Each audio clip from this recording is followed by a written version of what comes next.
مالک رضی اللہ تعالیٰ حضور نبی کریم علیہ السلام کی بارگاہ میں آپ کی بے شمار خدمات رہی.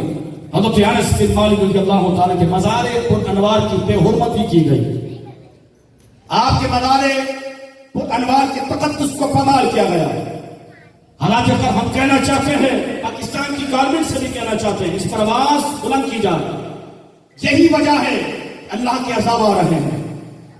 ہم نے ایسے مقدس جو حضور کی بارگاہ میں مقبول ہے، جب ہم نے ان کی توہین کرنا شروع کی تو کرونا جیسے وائرس آنے لگے.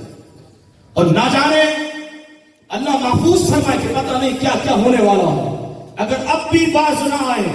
حضرت انس بن مالک رضی اللہ تعالیٰ نے کم سے کم 10 سال حضور کی بارگاہ کی خدمت سر انجام فرمائی ہے. 10 سال. کیونکہ مدینہ طیبہ میں میرے کریم آقا رؤوف رحیم صلی اللہ علیہ وسلم جب پہنچے تو انس بن مالک کی عمر پاک اس وقت 10 برس تھی. جب حضور کا ظاہری وصال ہوا تو حضرت انس بن مالک کی عمر پاک 20 سال تھی. اور آپ کی بے شمار احادیث طیبہ روایت ہیں.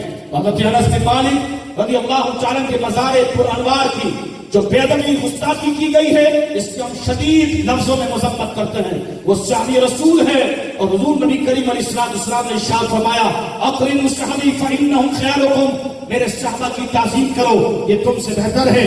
اللہ رب العالمین پیارے محبوب علیہ السلام کا صدقہ عطا فرمائے، ہمیں پیاروں کو ادب نصیب فرمائے اور ان پیاروں کے دامن سے وابستہ رہنے کی توفیق عطا فرمائے. وما علینا